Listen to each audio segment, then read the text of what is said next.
what eventually disappeared and no one noticed. Shame in politics. Politicians used to resign in disgrace if caught taking bribes. They ended presidential races when mistakenly becoming overenthusiastic. My favorite illegal streaming websites. Just Google online movies 2023 but replace movies with its translation in another language, preferably Eastern European. Oh, and make sure you have an ad blocker. Somewhere along the way 9.5 turned into 8.5. Yeah, when I hear the song I'm like, wait, did they get paid for lunch? Or just eat at their desks?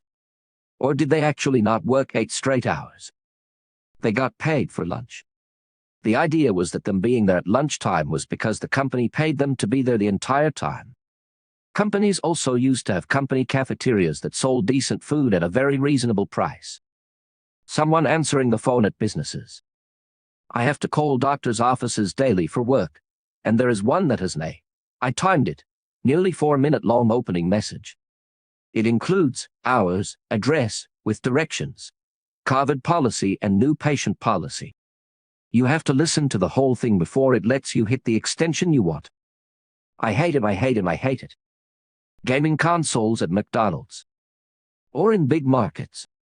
In the 90s, I lived in a small town that didn't have any big stores, but there was a bigger town an hour's drive away where we did our shopping that had those. In those stores, they had PlayStations and Nintendo 64s out for you to try out. I remember seeing Mario 64 for the first time there. And after some other kids got bored with it, I got to try it out as well. It was magic. I think the last store console I saw was PS3, and the last one I tried was probably GBA. It's still a thing. I went to Target on Sunday, and my kids played Kirby demos on the Switch. A common pop culture, in the US, at least. Until at least the 80s, most people watched the same TV show, saw the same movies, listened to the same music, could recite the same commercial slogans or jingles, bought into the same fads. I don't know when it happened, but now we are all siloed into highly specific subcultures. It was definitely the rise of the internet that really started to divide not just us in the US but all over into subcultures. Or at the very least when it became very noticeable that it happened/started happening. Having many family photographs in homes. Not completely gone, but homes used to be plastered in them. The only times I really notice them is in homes of older people. Got my wife a digital photo frame for the living room. It has all our family photos rotating with a focus on vacations and adventures. We have another in our bedroom that's for our wedding and honeymoon photos. 10/10.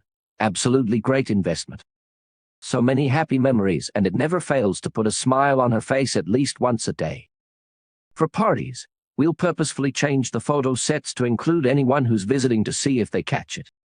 Including brand new photos we took at the current party. It's cute and low-key hilarious when they realize the photo is 5 minutes old. Corporate pensions. 30 years ago, it was a standard benefit.